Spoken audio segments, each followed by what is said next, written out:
అంతరాయతిమిరోపశాంతయే శాంతపావనమచింత్య వైభవం తన్నరం వపుషి కుంజరం ముఖే మన్మహే కిమపి తుందిలం మహా. శరణం కరవాణి శర్మదంతే చరణం వాణి చరాచరోపజీవ్యం కరుణామసృణైః కటాక్షపాతైః కురు మామంబ కృతార్థసార్థవాహం. గురుర్బ్రహ్మా గురుర్విష్ణుర్గురుర్దేవో మహేశ్వరః గురుః సాక్షాత్ పరం బ్రహ్మ తస్మై శ్రీ గురవే నమః. వ్యాసం వసిష్ఠనప్తారం శక్తేః పౌత్రమకల్మషం పరాశరాత్మజం వందే సుకతాదంతపోనిధిం. అచతుర్వదనో బ్రహ్మా ద్విబాహురపరో హరిః అఫాలలోచన శంభుర్భగవాన్ బాదరాయణః. వంశీ విభూషితకరాన్నవనీరదాభాత్ పీతాంబరాదరుణబింబఫలాధరోష్ఠాత్ పూర్ణేందు సుందరముఖాదరవిందనేత్రాత్ కృష్ణాత్ పరం కిమపి తత్వమహం న జానే. గోష్పదీకృతవారాశిం మశకీకృతరాక్షసం రామాయణ మహామాలారత్నం వందే నీలాత్మజం. ఆపదామపహర్తారం దాతారం సర్వసంపదాం లోకాభిరామం శ్రీరామం భూయో భూయో నమామ్యాం. పూజ్యాయ రాఘవేంద్రాయ సత్యధర్మరతాయ చ భజతాం కల్పవృక్షాయ నమతాం కామధేనవే. నారాయణం నమస్కృత్య నరం చైవ నరోత్తమం దేవీం సరస్వతీం వ్యాసం తతో జయముదీరయేత్. కర్ణుడు ఈ విధముగా ప్రతిజ్ఞ పెట్టాడు, అర్జునుడిని సంహరిస్తాను అని అన్నటప్పటికి పాపం ధర్మరాజు గారి మనస్సు కష్టం వేసింది. భూయశ్చ చారై రాజేంద్ర ప్రవృత్తి రూపబాధిత. వాళ్ళ మనస్సునకు సంతోషం లేకుండా పోయింది. ఇతడు అర్జునుడిని చంపుతానని ఇంత ఘోర ప్రతిజ్ఞ చేశాడు అన్నాడు. సముద్విగ్న ధర్మరాజు గారికి మనస్సులో కొంచెం కంగారు బయలుదేరింది. ఏం చేత? అభేద్య కవచం మత్వ కర్ణం అద్భుత విక్రమం అనుస్మరం సంక్లేశాన్ నశాంతిముపయాతి సహా. రెండున్నాయి. కర్ణుడి దగ్గర అద్భుతమైన పరాక్రమం ఉన్నది, అది కాదనడానికి వీల్లేదు. రెండు అభేద్య కవచం ఒకటి ఉంది. ఆ కవచం ఉండగా వాడిని ఎవరు ఏమీ చేయలేరు.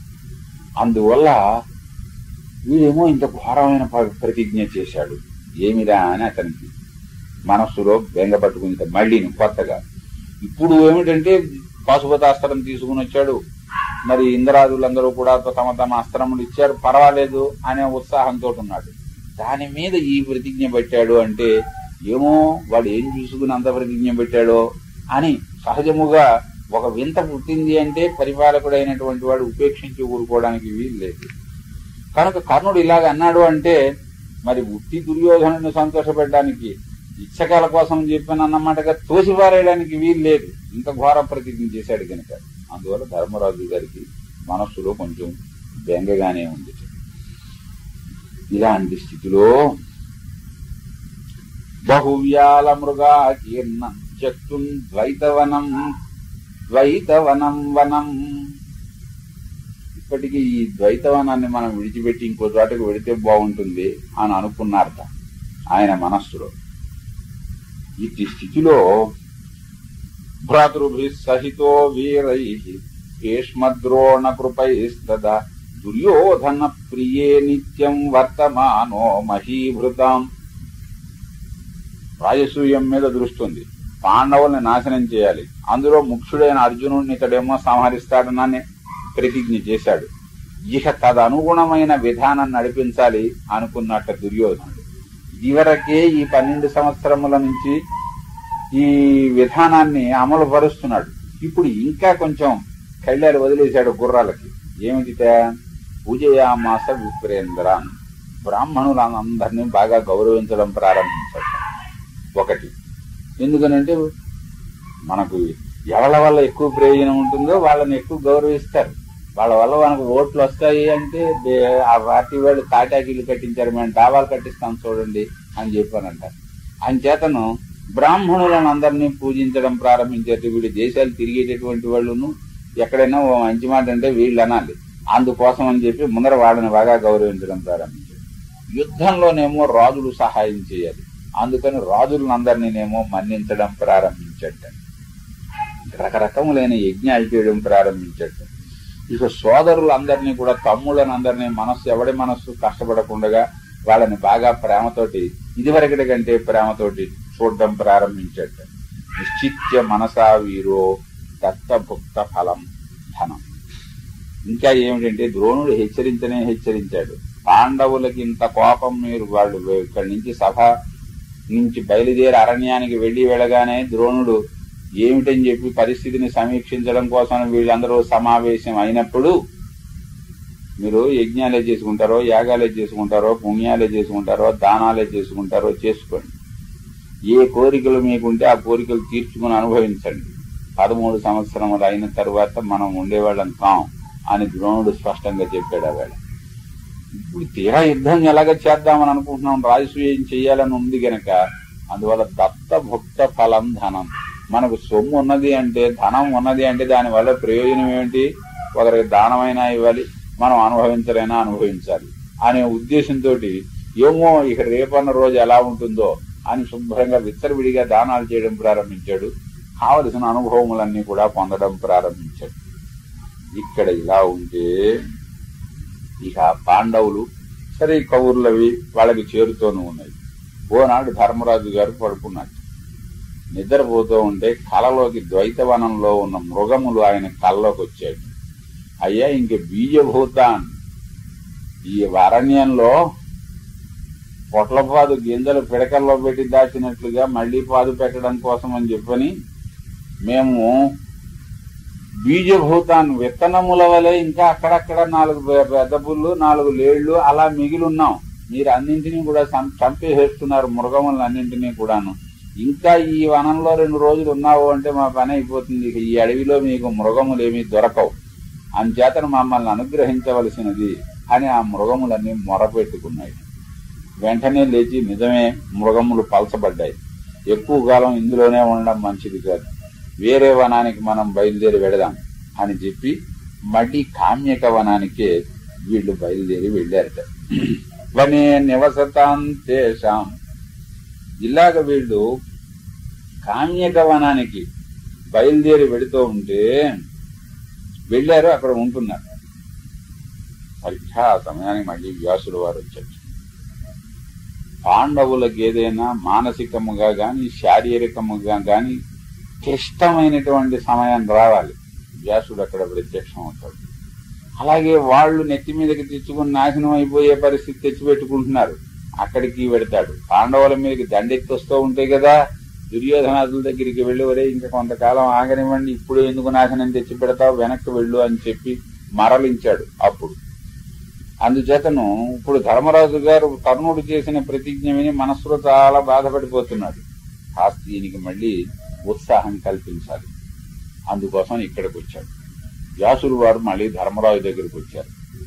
మనం వేరే ఈ కథ ఏమీ తెలియని వాళ్ళకి చెబుతున్నాం అనుకోండి, బహుప్రసిద్ధమైంది భారతము. కానీ ఇది అక్కడ సలహాదారులు ఎవరు? కర్ణుడు, శకుని. ఇక్కడ సలహాదారులు ఎవరు? విదురుడు, వ్యాసుడు, కృష్ణుడు. ఎవడు బాగుపడతాడో తెలిసిపోతూనే ఉంటుంది. ఆ కథ పూర్తిగా తెలియక్కర్లేదు. ఎప్పుడైతే ఇలాంటి సలహాదారులు ఉన్నారో ఆ మాటే చెబుతాడు. ఆ విదురుడు ధృతరాష్ట్రుడితో చెప్పేటప్పుడు కూడా కృష్ణుడు మార్గదర్శకుడా, ఆ ధర్మరాజును మీరు గెలుద్దామని చెప్పని నువ్వు అనుకుంటున్నావా, ఇది సాధ్యమయ్యేదా అని చెప్పి అడుగుతాడు. వ్యాసుల వారు ధర్మరాజు గారి మీద ప్రేమతోటి బయలుదేరి వచ్చాడు. ఆ జగామ మహాయోగి. ఎందువల్లంటే నా సుశ్వాప, ధర్మరాజుకి నిద్ర పట్టడం లేదు, నానా బాధ పడుతున్నాడు. ఎలాగా ఏమిటి, ఇక ముందర ఈ రాబోయేటటువంటి ప్రమాదాన్ని మనం తట్టుకోవడం ఎలాగా అని బాధపడుతున్నాడు. అందుకని ఆయన వస్తే సరే అర్ఘ్యం భాగ్యం అన్ని మర్యాదలు చేశారు.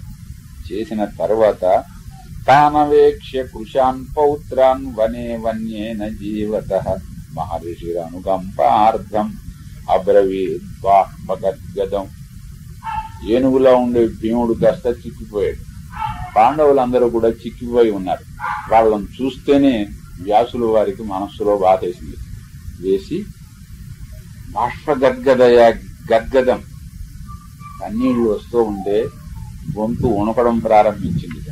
అలా మాట్లాడుతూ ఆయన అన్నట్ట, యుధిష్ఠిరా మహాబాహో శృణు, నేను మాట చెబుతాను విన్నైనా, నువ్వు మహావీరుడవు, ధర్మభృతాం వర, ధర్మాచరణ చేసే వాళ్ళల్లో నీ అంతటి శ్రేష్ఠుడు ఇంకొకడు లేడు, నువ్వే శ్రేష్ఠుడు. లోకంలో తపస్సు చేయనిదే మహాసుఖం రమ్మంటే రాదు. సరిగ్గా ద్రౌపది సత్యభామకి ఏ మాట చెప్పిందో ఆ మాట చెబుతున్నాడు ఇక్కడ. సుఖం వల్ల సుఖం రమ్మంటే రాదు, కష్టపడితేనే సుఖం వస్తుంది. కాస్త సుఖం కలగాలి అంటే దానికోసం ఎంతో కష్టపడవలసి ఉంటుంది అని చెబుతుంది ద్రౌపది. కనుక ఈయన కూడా చెబుతున్నాడు, ఈ వేళేదో మేము కష్టపడుతున్నాం, అడవుల్లో ఉన్నాం అని మీరు బాధపడకండి. తపస్సు చేయనిదే సుఖం రమ్మంటే రాదు. నా అతప్త తపస్సు లోకే ప్రాప్నువంతి మహాసుఖం. తపస్సు చేయని వాళ్ళకి మహాసుఖం కలగమంటే కలగదు.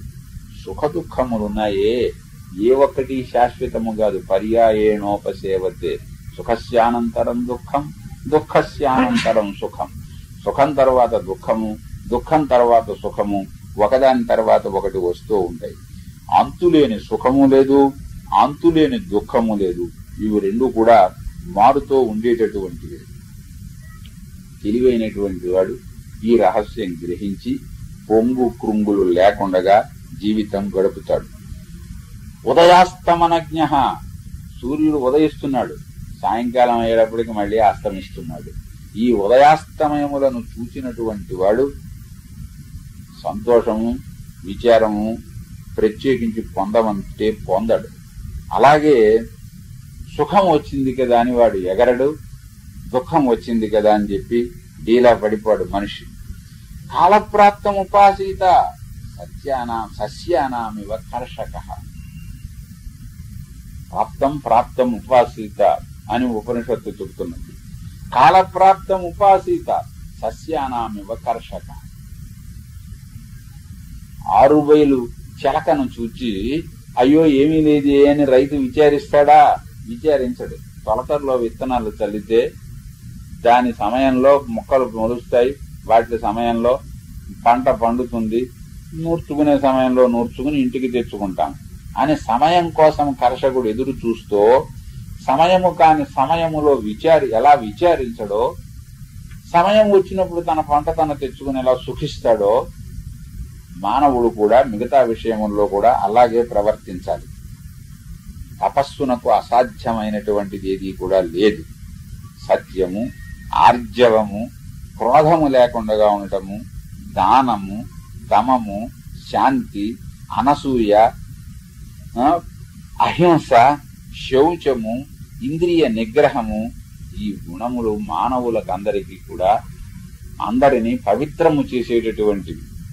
నిజమునకు ఇవి పుణ్యకర్మలు, ఇంతకంటే సుకృతం అనేది లేదు. ఎవరికి అధర్మమే రుచిస్తూ ఉంటుందో వ్యాసులు వారు చెబుతున్నాడు ఈ మాటలు అనేది. స్వస్తి ప్రజాభ్యః పరిపాలయంతాం న్యాయేన మార్గేణ మహీం మహీషా. గోబ్రాహ్మణేభ్యః శుభమస్తు నిత్యం. లోకాః సమస్తాః సుఖినో భవంతు.